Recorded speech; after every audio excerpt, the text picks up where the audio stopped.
이어서 하겠습니다.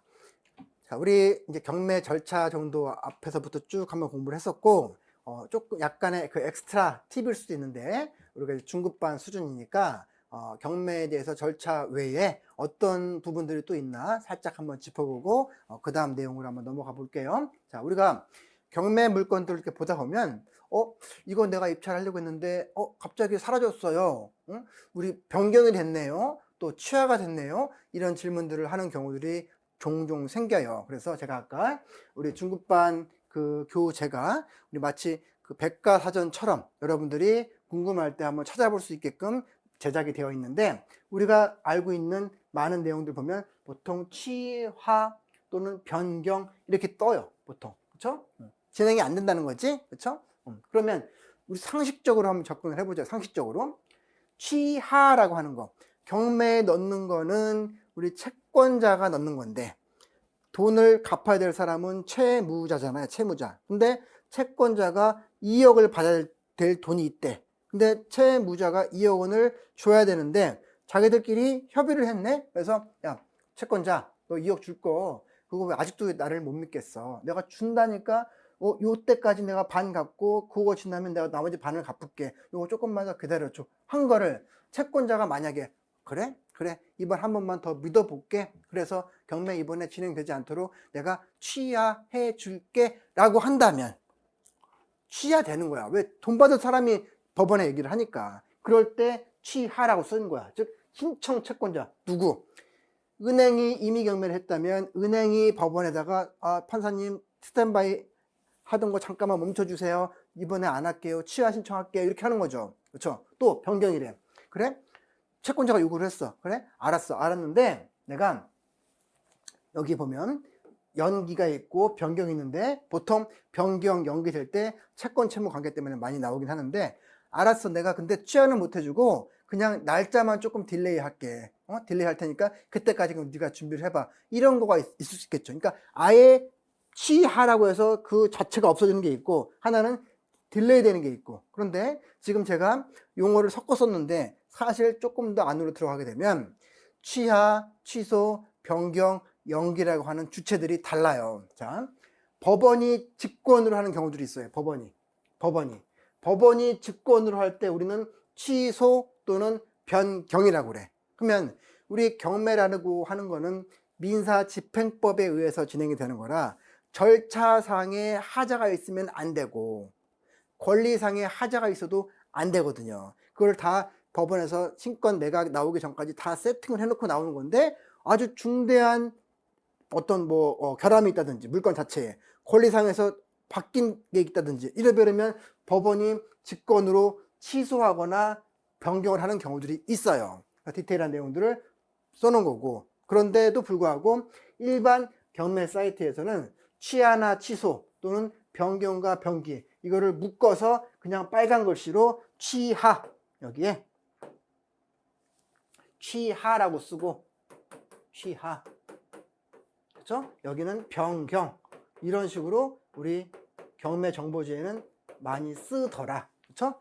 실익이 있을 수 있다면 이렇게 달라질 수 있구나. 각각의 내용에 따라서 이 정도만 우리가 한번 생각하시면 될 것 같아요. 참고용으로. 자, 그 다음에 우리 아까 그 낙찰을 받고 일주일 뒤에 우리 매각허가 결정을 한다고 그랬고, 또 이로부터 또 일주일 뒤에 통합 2주일 뒤에 매각허가 확정을 한다고 했는데, 마치 우리 법원의 3심 절차처럼, 그렇죠? 그러면 매각허가 결정을 하기 전에 낙찰받고 이 기간 내에 이의 신청이 있을 수 있어요. 이해관계자들이. 그렇죠? 그래서 낙찰 받았는데 요거 불허가로 해주세요. 또는 낙찰을 받았는데 불허가를 해주세요라고 이의 신청들을 하겠죠. 또 매각허가 결정을 매겼어. 근데 매각허가 결정이 됐는데도 불구하고 이 매각허가 결정에 대해서 나는 또 이의 신청을 합니다. 이런 내용 보고 우리는 뭐라고 그러냐면 즉시 항고라고 해요. 즉시 항고. 자, 즉시 항고라고 합니다. 즉시 항고.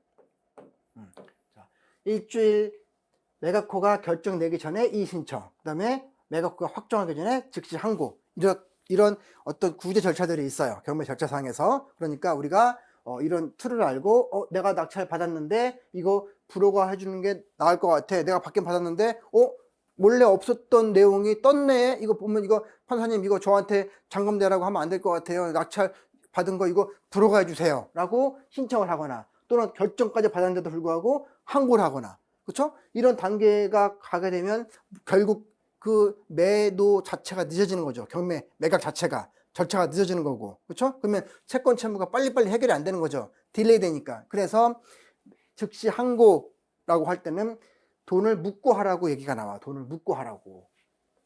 자, 이게 어디 나오냐면 돈을 묻어야 됩니다 라고 하는 게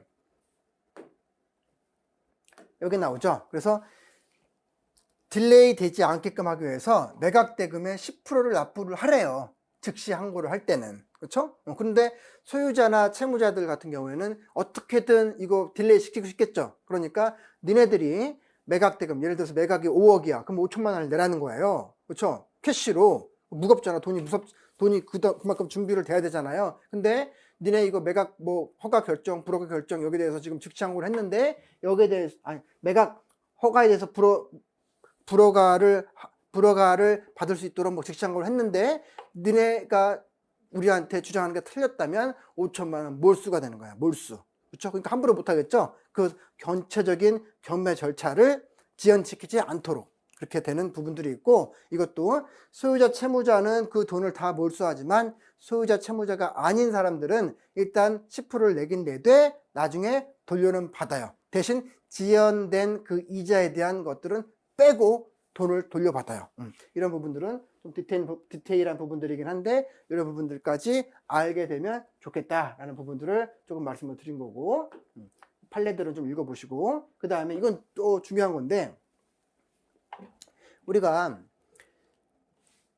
이해관계인이라고 하는 거는 중요한데 일단 그 경매 사건하고 관련이 되어 있는 사람들 쭉 나열을 해보면 소유자, 채무자, 그렇죠? 또는 임차인, 또는 가압류한 사람, 가압류권자, 또는 근저당권자 등등 많겠죠. 그렇죠? 그 분들이 이해관계자인데 이해관계자라고 할 때 제가 좀 전에 가압류권자도 얘기를 했지만 이 경매 절차상에 이해관계자라고 할 때 여기 가압류 채권자나 가처분 채권자 이런 분들은 매각 절차상 이해관계인이 아니래요. 매각 절차상. 응? 그럼 이게 왜 중요하냐? 자, 우리 예를 들어서 자 여기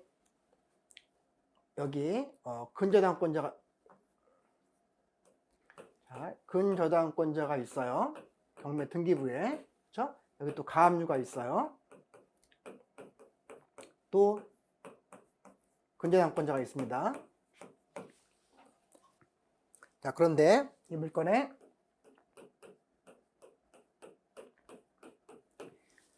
자, 임차인이 있고 등기부상에 근저당권자, 가압류권자, 또 근저당권자.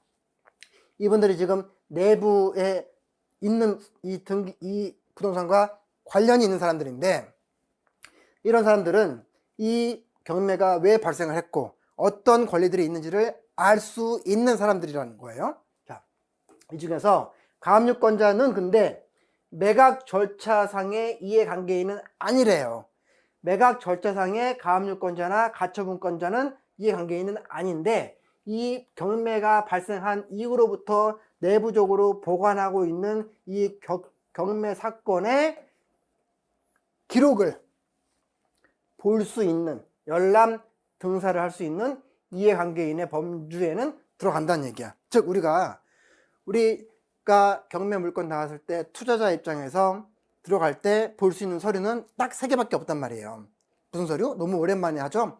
자, 아까 얘기했지만 감정평가서, 현황조사서, 또 매각물건 명세서만 볼 수 있어. 그리고 주민센터에서 발급받을 수 있는 우리 전입세대 열람원까지 받을 수 있고. 그렇죠? 그런데 내부 관계자들, 이해관계자들, 절차상의 관계자는 아니지만 이해관계는 아니지만 이 법원 서류, 아까 3대 문서를 빼놓고 그 외의 문서들까지도 이 사람들은 볼 수가 있다고요. 그러니 내부 정보를 더 많이 알수록 우리가 권리 분석이 더 쉬워지겠죠. 우리가 맨날 하는 말소기준 권리, 우선 면제권, 최우선 면제권 이런 거 말고 디테일하게 속속들이 들어가 있는 그런 내부 정보를 열람해 볼 수가 있다고. 그러니까 우리가 뒷부분에서 특수물건 들어갈 때 이런 부분들에 관련된 정보를 알고 이런 분들을 탐문을 하면 내부 정보를 우리가 캐치할 수도 있다는 거예요. 그러면 선생님, 이런 분들이 어디에 어떻게 있는지 어떻게 알아요? 라고 질문한다면 뭐라고 얘기할까? 등기부를 보면 이 사람들이 소재지가 나오잖아. 지금 이름, 소재지 나오잖아요. 가압류권자, 근저당권자, 그분들 수소문에서 찾아봐야지. 특수물건 하려면 그 정도 손품 발품이 있어야 되잖아요. 그렇게 나중에 연결될 때 중요한 자료다라고 하는 거 한번 말씀을 드렸어요. 자, 이렇게 우리가 기본적으로 좀 추가적인 성명들을 좀 말씀을 드렸고, 조금 더 이제 이어서 우리 아까 지역 얘기를 좀 한참 했는데, 지역적인 차원에서 여러분들하고 조금 더 한번 그 나눔의 시간을 한번 가져보려고 해요. 자, 아까 우리가 경매에 입찰을 하려면 총 7단계로 구분을 한다고 했었는데, 총 7단계. 여기, 자, 1단계. 아까 우리 물건 선정이라고 했죠. 물건 선정. 그 다음에 2단계가 권리 분석이에요. 우리 아직 여기까지 안 했어요, 지금. 그쵸? 여기 하고 있는 거야. 계속 지금 OT하고 지금 이제 전반적인 상황 체크와 물건 선정을 얘기를 지금 하고 있는 부분인데, 추후에 물건 선정, 권리 분석, 그리고 우리가 아까 물건 분석을 한다고 그랬죠? 물건 분석. 자, 그 다음에 우리가 현장 분석이라고 했어요. 현장 분석. 그리고 현장까지 갔다 와서는 우리 입찰가 분석한다고 그랬죠? 그 다음에 우리 이제 법원 현장에서 입찰을 하고, 그리고 마지막 단계로 이제 명도를 하는데, 앞으로 이렇게 시간을 흘러갈 건데, 우리 이거에서 공부했다시피 물건을 선정하려면 3가지를 정해야 된다고 말씀을 드렸죠.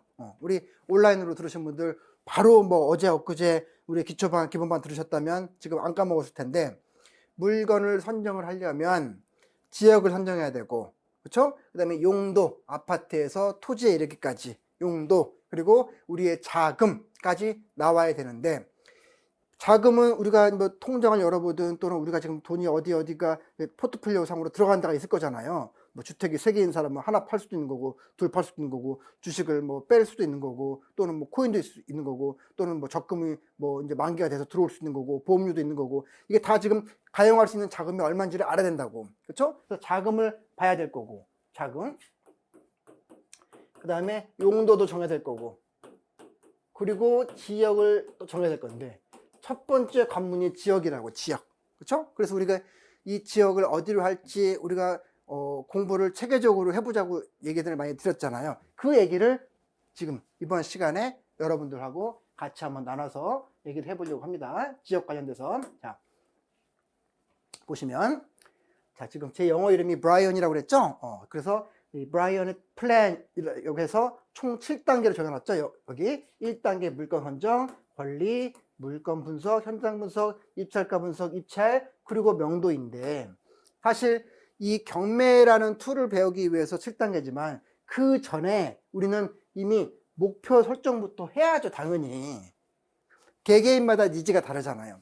그렇죠? 그래서 실거주용인지 투자용인지, 나의 노후 준비용인지 자녀 증여용인지, 아니면 자녀한테 사주려고 하는 건지, 또 단기인지 장기인지, 내가 원하는 거는 아파트나 토지와 같은 거는 차익인지, 다달에 들어오는 상가, 지상과 같은 수익형인지, 그 차익이라면 내가 기대하는 차익, 내가 5억에 샀는데 이게 3년 뒤에 8억이 됐으면 좋겠어요 라는 그런 차익 목표하고 있는 차익률이 있을 거고, 또는 수익률, 내가 지금 5천만 원 투자하는데 그래도 이 5천만 원 투자해서 한 달에 100만 원 지금 꼬박꼬박 받을 수 있으면 좋겠어요. 이 기대하고 있는 수익률이 정해져야지 거기에 적합하는 물건들을 고르잖아요. 이게 앞단에 있는 목표 설정이에요. 그렇죠? 여기까지 하고 대략적으로 정해놓고 그 물건에 맞는지 틀리는지를 보기 위해서 물건 선정 단계에서 얘기했던 지역, 용도, 자금을 모아서 후보 물건을 고르는 거라고. 그렇죠? 그 중에 우리가 뒷부분에서 배우겠지만 특수물건이 될 수도 있는 거고, 또는 경매 말고 옹배도 공매나 신탁 공매나 될 수도 있는 거고. 그러니까 줄기를 하나하나씩 잡아가지고 얘기를 드리고 있습니다. 그리고 정상적으로 7단계까지 마치면 이제 내가 보유하고 있는 동안에 수익률을 높여야 되니까 관리도 잘 해야 될 거고, 임차인도 잘 맞춰야 될 거고, 그렇죠? 그리고 보유하고 있으니까 세금도 내야죠, 그렇죠? 보유할 때도 세금 내지만 취득할 때도 내죠, 또 양도할 때도 내죠. 이런 세금 관계도 고려를 해야 될 거고, 매도하려면 어느 정도 가격 수준이 오를 때까지 그 타이밍을 또 잡아야 되죠, 그렇죠? 이런 것까지가 전반적인 전체 경매 투자의 사이클이에요. 근데 앞단, 뒷단은 전반적인 부동산 얘기니까 우리 경매 투자 전문가 시간에는 이 경매와 직접적으로 관련되어 있는 부분만 압축해서 지금 줄기 잡고 싹을 틔우고 있는 과정이라고, 지금 저 잎을 틔우고 있는 과정이에요. 자, 그래서 이 부분은 매번 나오는데 지금 1단계라고 말씀을 드린 거고, 그렇죠? 그래서 우리가 기본반에서도 자세히 말씀드렸지만 적어도 여러분이 지금 서울 분들도 계실 거고, 경기도 인천 분들도 계실 거고, 뭐 광역시 분들도 계실 거고, 또는 특별자치시, 즉 세종시 또는 제주시 계실 거야. 또 제주 특자도, 특별자치도 계실 거고, 또는 기타 지방도 많이 계실 것 같아. 그게 시가 되든 군이 되든, 이를테면 뭐 달성 군이 있을 수도 있고, 그렇죠? 대구 달성군, 그렇죠? 이렇게 군 단위가 있을 수도 있고, 또는 전북 정읍시가 될 수도 있고, 그렇죠? 지금 전체 국토가 있을 텐데, 좀 비슷하죠? 우리 살고 있는 데가 여기라고 얘기했잖아, 이렇게, 그렇죠? 그래서 총 우리 국토 전체를 볼 때는 7개의 권역을 만들어 놨잖아. 권역, 그렇죠? 여기는 우리가 커브가 안 돼. 저도 임장을 못 해봤어. 언젠가는 여기 임장하고는 싶은데 임장 아직 못 해봤고, 우리 권역을 먼저 나눈다면 국토일 때도 여기 수도권, 아까 얘기했던 여기 부울경 있던 동남권, 그렇죠? 여기 호남권, 강원권, 여기 또 충청권, 여기 대경권, 제주권, 7개 나눠놨죠, 그렇죠? 7개를 권역을 만나놓고 각각에 대해서 거점 체계를 또 마련을 해놔요. 거점 체계, 그렇죠? 거점 체계 만들어 놓고 움직이고 있다고. 그러면 적어도 우리가 어떤 권역을 들어갈지 우리가 알아야 돼, 그렇죠? 여러분이 지금 소지하고 있는 소재지에 따라서 아마 집중적으로 관심 있는 권역들이 다를 거라고. 그런데 만약에 여러분들이 울산 거주자래. 근데 울산 거주자도 우리 부산, 울산, 경남 관심 있지만 수도권 관심일 수도 있잖아요, 그렇죠? 그러니까 전체 이 지역을 봤을 때 여러분이 관심 있는 지역 3개 정도는 골라 두셔라 라고 얘기하는 거야. 지금 3개를 골라 두셔라. 예를 들어서 자, 우리 선생님들이 저는 수도권에 관심이 있어. 여기네, 수도권. 그렇죠? 여기네, 여기. 서울, 인천, 경기가 있는데 여기네. 저는 여기에 관심이 있어요. 그래요? 오케이. 그러면 이 수도권이 위상이 어떤지 뭔가의 계획을 봐야 되잖아요. 이 수도권이 어떻게 움직이는 건지. 그러면 수도권부터 제주권까지 이 전체 국토를 망라하는 최상위 계획이 있죠. 그걸 우리는 국토종합계획이라고 그래. 국토종합계획. 그렇죠? 그러면 제주부터 제주 수도권까지 국토에 대한 전방위 계획이 다 써 있어. 방대해. 그렇죠? 그런데 국토종합계획 안으로 들어갔을 때 수도권에 대한 얘기가 나올 텐데, 이 수도권도 보니까 수도권에는 서울이 있고 경기가 있고 인천이 있죠. 그렇죠? 그래. 그러면 서울의 이 국토 전체로는 수도권인데, 수도권에서 저는 경기하고 싶어요. 그러면 경기도잖아. 경기도. 그러면 아까 국토 전체를 총망라하는 건 국토 종합계획이었는데, 경기도 전체를 망라하는 건 종합계획이에요. 도종합계획. 그러면 도종합계획에 경기도에 있는 모든 지자체들에 대한 계획을 합쳐서 서머리를 해놨다고. 서머리. 자, 이게 경기도예요, 지금. 경기도. 여러분이 생각했던 것보다 더 크고 많을 수 있어요. 이게 경기도야. 그렇죠? 이게 경기도고, 그 다음에 이게 서울이고, 이게 서울이고, 그렇죠? 그리고 이게 인천이고, 그렇죠? 그래서 서울, 경기, 인천 합친 게 얘라고 얘. 수도권. 그쵸? 수도권을 알려면 제일 큰 버전으로 보려면 국토종합계획을 보고 그 다음에 이 수도권에서 인천과 경기가 있는데 경기권을 보고 싶어요. 그러면 경기도 종합계획을 보고 경기도 안에서 내가 관심 있는 지역이 예를 들어서 저는 경기도 광주하고 또 의정부하고 또 화성이에요. 그러면 화성시예요? 군이에요? 화성시죠. 또 광주 군인가 시인가? 시죠. 최근 우리 지금 현재 상태에서 얘기하는 거예요. 옛날에는 군일 수 있었으나 지금은 시죠. 광주시, 화성시, 의정부시. 그러면 시 단위에서의 또 최상위 버전의 계획이 또 있겠죠. 이름하여 뭐라고 부르죠? 도시 기본 계획이라고 해요. 도시 기본 계획. 그렇죠? 지금 제일 큰 거부터 국토 종합 계획, 도 종합 계획, 지자체의 도시 기본 계획. 이게 행정 계획이라고 하는 거예요. 행정 계획. 그 행정 계획에 이 도시들의 발전상들이 다 나와 있다고. 아까 OT 때 얘기했던 우리 교통에 대한 부분, 일자리에 대한 부분, 또 신도시처럼 새롭게 정비되는 부분들 이런 것까지 다 써 있다고요. 그런데 우리가 시간이 많이 없으니 개별 지자체 계획부터 보자고 제가 말씀을 많이 드렸죠. 왜? 이렇게 개별 지자체 계획들이 아까 국토종합계획이든 도종합계획이든 따로 노는 애들이 아니니까 다 링크 돼 있으니까. 그렇죠? 더 구체적으로 이 안에 국토종합계획에서 발했던 내용들이 포함되어 있고 도와 종합계획에서 발했던 내용들이 포함되어 있고 그거를 조금 더 확장해서 구체적으로 쓴 계획들이 각 지자체의 도시기본계획이라고요. 그렇기 때문에 여러분이 내가 관심 있는 지역을 적어도 시 단위로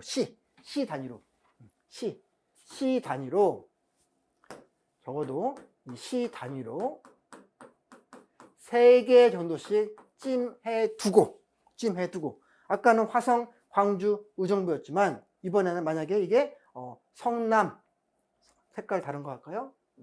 색깔 성남 이렇게 할게요. 자, 성남 또 수원 또 고양 이런 식으로 고를 수도 있겠죠. 이렇게 3개를 골랐으면 마찬가지로 이 3개 지자체의 도시기본계획을 다운로드 받고 그렇죠? 다운로드 받고 그 계획에 어떻게 나열이 되어 있는지 하나하나씩 이제 보는 시간들을 가져가야죠. 경매 공부하면서 물건 찾으면서 이 해당되는 지역에 대한 행정계획, 즉 도시기본계획을 보면서 나의 맞춤형 지역과 물건들을 찾아가는 과정을 어느 정도까지 반복해라? 3달만 몰입해서. 그러면 눈이 트인다고요. 실제 살아있는 물건들로. 아까 옥션 사이트 보여드렸잖아요. 그 물건들을 보면서 실질적으로 내가 이 땅에부터 한 입찰하기 직전까지, 즉 우리 물건 선정, 권리 분석, 물건 분석, 현장 분석, 입찰가 분석 이런 것까지 쭉 미리 해보시라고. 실제로 입찰을 안 하더라도 이렇게 해보시면 이제 실질적으로 누군가가 와서 낙찰 받았을 때 낙찰가를 보고 경쟁률을 보고 여러분들이 촉이 들어요. 아, 내가 생각했을 때는 이 입지가 이런 입지였는데 앞으로 개발 후에는 뭐가 있었고 지금 실거주하기에는 이러이러한데 생각보다 사람이 많이 몰렸네. 근데 생각보다 저렴하게 낙찰을 받았네. 지금 시장의 심리와 지금 시장에서 그 시장에 참여하는 사람들이 던질 수 있는 또는 공략할 수 있는 부분이 심리가 이 정도까지구나를 우리가 모니터링을 한다고. 모니터링. 이게 살아있는 공부예요. 살아있는 공부. 그렇죠? 우리는 주로 중급반에서 경매 이론에 대한 부분들을 공부하지만 이런 지역 공부하고 모니터링을 같이 해 나가셔야 된다고. 지금부터 그런 내용을 말씀을 드렸어요. 자, 그리고 지역마다 지금 규제 상황들이 바뀌고 있잖아요. 우리가 지금 온라인으로 여러분 수업을 참여하고 계시지만 또 언젠가 돼서 또 지역에 대한 얘기가 바뀔 수도 있어. 그렇죠? 규제가 더 풀릴 수도 있어. 예를 들자면 지금 현 시점 2023년 1월 5일 기준으로 봤을 때의 규제 지역 표시한 거야 지금. 그랬더니 여기까지가 아까 서울이었죠. 그렇죠? 우리 그 국토를 봤을 때 수도권, 즉 서울, 경기, 인천이라고 했을 때 경기, 인천은 이제 경기, 인천 대부분이 다 풀렸고 여기까지 서울이죠? 미안. 여기까지가 서울이죠? 여기 테두리 있죠? 여기까지가 서울인데, 최근까지 마지막 투기 과열지구로 묶여 있었던 광명, 과천, 수정, 성남시, 수정, 분당, 하나 이런 거 싹 다 해제가 됐고, 이제 서울이 총 25개 구예요. 25개 구. 이 중에서 일부 서초, 강남, 송파, 즉 서울 강남 3구하고 용산구만 빼고는 다 풀렸다는 얘기야 지금. 취득세, 양도세 중과 물론 유예되고 있지만 양도세 중과 대출 등등등이 대거 풀렸어요 지금. 그렇죠? 그러니까 우리가 더 할 게 많아진 거고, 이런 것도 그 시점에서 항상 우리가 체크를 하셔야 된다고요. 이것도 보셔야 되고, 그래서 이런 부분들은 아까 네이버 밴드도 말씀드렸지만 여러분들이 수시로 정책 사항들 체크를 하셔야 됩니다. 그다음에 이건 수도권 정비계획법이고, 자, 요약을 좀 해볼게요. 우리 이번 시간에. 지금 우리가 행정계획이 중요하다는 얘기를 했어요. 1단계가 물건 선정인데, 서머리 하는 겁니다. 우리가 지역 선정하고, 또 용도도 정하고, 여기에 따른 자금을 정해야 되는데, 특히 이 지역과 관련돼서는 3개만 일단 골라라. 그런데 뭐를 참고해라. 우리 체계적인 공부를 위해서 지역 분석을 병행해라. 그런데 지역 분석 병행할 때 우리가 행정계획을 모르면 안 된다. 왜? 정부와 지자체가 계획을 이렇게 하겠다고 만들어 놨잖아요. 우리 시민들, 관련 기관들, 전문 집단들, 전문가들, 교수님들 이런 걸 통해서 행정계획을 만들어 놨는데, 이 행정계획이 아까 우리 국토 전체를 보는 게 있고, 그쵸? 그 다음에 권역별로 수도권이면 수도권, 아까 7개 권역이 있다고 그랬죠? 만들어 놓고, 또 도에서도 만들어 놓고, 각각의 도시 기본계획도 만들어 놓는다고 그랬잖아요. 그래서 이런 게 필요하다는 거지. 이런 게. 자, 전체를 보는 국토종합계획. 그쵸? 경기도, 충청북도, 충청남도, 제주도 등등의 도. 그 다음에 그 밑에 있는 도시. 그쵸? 지금 점점 하위 버전도 내려가죠. 여기가 점점 더 구체화가 되고 있죠. 그쵸? 구체화되고 있고, 제일 광범위하고. 그런데 링크가 되어 있으니까 우리는 각 지자체의 도시 기본계획부터 보자. 예를 들어서, 제가 가장 관심 있는 지역은 예를 들어서 샘플이에요. 구리입니다. 또는 시흥입니다. 또는 양주입니다. 라고 시 단위로 3개를 골랐대. 그러면 당연히 이러한 내용들이 여기에 있겠죠. 국토 전체니까. 그리고 구리라면 이 경기도 종합계획이 있겠죠. 시흥이라면 경기도 종합계획이 있겠지. 양주도 경기도 종합계획이 있겠죠. 근데 만약에 이게 아까 군산이래. 그럼 여기는 전라북도 도종합계획이 있겠죠. 또 군산시 도시기본계획이 있겠죠. 이런 식으로 체계가 있는데 어차피 링크니까 이 도시기본계획부터 다운로드 받고 대략적으로 어떻게 되어 있는지를 열람해 보시라고. 그렇죠? 그리고 그 지역 내에서 경매 물건 나와 있는 거를 찾아봐야죠. 아까처럼. 찾아보고 그때 이제 또 경매 이론 적용해서 물건에 대해서 어떤 호재가 있는지 지역 보고, 또 그 물건에 대해서 권리 분석도 해보고, 물건은 어떤지, 그 다음에 현장도 가보고, 이렇게 이론하고 경매 이론 여기다 써볼게요.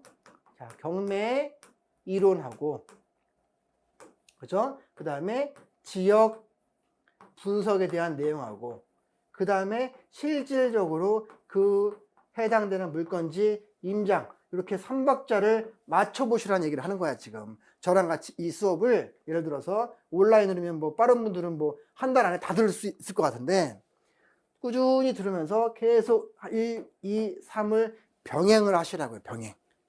그래야 일치월장 확 실력이 점프업 하니까. 그렇게 하셔야지 전반적인 공부가 됩니다. 이렇게. 그리고 우리가 이러한 행정계획 외에 우리 철도망 구축계획이라고 들어보셨죠? 철도망 구축계획. 이거 별도 자료죠. 그래서 우리 철도망 구축 계획도 자료가 별도로 있으니까 이 국가 철도망 계획이니까 이 각각의 지자체에 대해서 모든 도에 대해서 모든 국토에 대해서 철도망을 이렇게 하겠습니다가 다 나온 거야 지금. 교통만 집약해서. 그렇죠? 그러니까 교통이 우리 시세와 관련됐을 때, 즉 시세 또는 차익 관련됐을 때 가장 중요한 요소 중에 하나니까 같이 보시면 좋겠다. 하지만 그래도 우선순위는 여기다가 해놔라. 왜? 여기 도시기본계획에도 철도망이 들어와 있어요. 왜? 이 도시기본계획에 아까 얘기했다시피 정비사업 얘기들, 일자리 얘기들, 추후 인프라 얘기들, 교통 얘기들, 인구 증가에 대한 얘기들, 자연환경 보존에 대한 얘기들 다 들어가 있으니까 시간 없을수록 이거부터 보자고. 3개 시만 골라서. 그렇죠? 그러니까 이번 시간이 끝나게 되면 잠깐 멈춰놓고 지도 펴놓고 어디를 먼저 한번 공략을 해볼까 고민해보고 시 단위로 3개씩 잡아보시라고. 3개씩. 그래야 실질적으로 살아있는 공부가 됩니다. 자, 그래서 국토종합계획이 뭐 어떻고, 그렇죠? 그 다음에 국토종합계획에서 아까 얘기했다시피 7개의 권역을 만들어 놨다 그랬죠? 여기. 자, 이렇게. 제가 아까 다 했던 얘기들이야, 말로. 7개. 그쵸? 그 다음에 국토종합계획에도 교통이 들어가 있네. 그쵸? 교통이 들어가 있는데 이게 따로 국가 철도망 구축계획에도 철도에 대해서 더 디테일하게 나와 있다고 병행해서 보시면 된다고요. 그쵸? 그리고 그 제5차 구축계획에 대해서 지금 컨셉을 드러났죠. 왜? 이 국토종합계획에서는 인구, 일자리, 정비 또는 신도시 등등등등 이런 얘기들을 다 써놓는데 일자리 측면에서 볼 때 아까 잠깐 얘기했다시피 각각 지역별로 특화 산업을 키워주려고 해요. 똑같은 방식으로 일자리를 내려보내는 게 아니라. 그래서 이를테면 충청북도야 여기는 에너지 신산업이야. 그쵸? 세종이야 너는 미래차 항공 쪽으로 가봐. 대전이야 ICT야. ICT 많이 들어봤죠? ICT. 뭐가 ICT예요? 뭐가? 우리 정보통신 쪽이 ICT잖아. ICT. IT는 더 많이 들어봤죠? IT. 그러니까 ICT, 인터넷 커뮤니케이션 테크놀로지. 그렇죠? 그렇게 해서 정보통신 쪽 이런 쪽으로 ICT. 또 전북 바이오 헬스, 광주 에너지, 전남 또 에너지. 그다음에 여기 대경권, 대구 경북 있는 거. 여기 또 미래차 항공, 또 바이오 헬스, 동남권 울산, 경남 이것 때문에 안 보이죠? 여기 부산. 그래서 여기 또 ICT, 미래차 항공 이런 식으로 다 나눠놨다고 지금. 그래야 특화 산업으로 발전되니까. 그렇죠? 이렇게 어디 나와 있다고? 지금 우리 뭐 보고 있어요? 이거 보고 있다고. 이거. 제5차 국토종합계획. 그렇죠? 이게 지금 가장 따끈따끈한 국토에 대한 개발, 국토에 대한 계획이에요. 왜냐하면 이 표 보다시피 전체적으로 균형이 중요한데 지금 전국적으로 모든 국토든 지자체든 지자체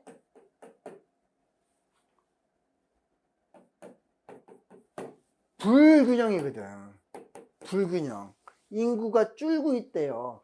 최근 10년 동안 10% 이상 증가한 지방도시가 있다면 감소한 지방도시도 있다고. 여기 보니까 뭐 원주, 양산, 나주, 뭐 진천, 천안, 아산 인구가 늘고 있다고 나왔네. 근데 거꾸로 뭐 김제 또 뭐 정읍 이런 데 또 인구가 줄고 있대. 그렇죠? 그러니까 전체적으로 불균형이 있으니까 인구를 더 많이 늘리기 위해서는 일단 일자리가 들어와야죠. 일자리가 들어와야 정주 인구가 생기고 정주 인구가 있어야 아이들 낳고 아이들 학교 보내고 좋은 학원가와 상권이 생기고 교통은 더 좋아지고 이렇게 계속 연결되니까 인구 증가에 대한 균형 발전을 지금 계속 대대로 내려오는 겁니다. 이게 국토종합계획에도 이런 내용들이 들어가 있다고요. 이렇게. 그래서 여기 보시면 지금 뭐 이거는 이제 각각의 그 지역에서 지역의 인재, 즉 그 해당되는 지역에 거주를 많이 하게끔 인구 증가 정책을 세우려면 거기에 거주를 하고 있는 애들을, 있는 우리 종업원들을 더 먼저 채용을 하겠다, 이런 게 또 들어갈 수 있잖아요. 그러니까 현지에 거주하고 있는 그 종업원들을 고용을 하겠다 하는 채용률들이 뭐 강원도에 44%, 그렇죠? 또 세종시에 40%, 또 여기 대구에 37% 이렇게 나와 있는 거라고요. 균형 발전 차원에서. 그렇죠? 그리고 지금까지 이제 국토종합계획에 대한 전반적인 어떤 내용들을 쭉 살펴보고 있는데, 조금 쉬었다가 이제 경기도 얘기랑 조금 더 맞물려서 우리 개별 지자체 얘기까지 조금 더 얘기를 해보겠습니다. 잠깐 쉬었다 하겠습니다.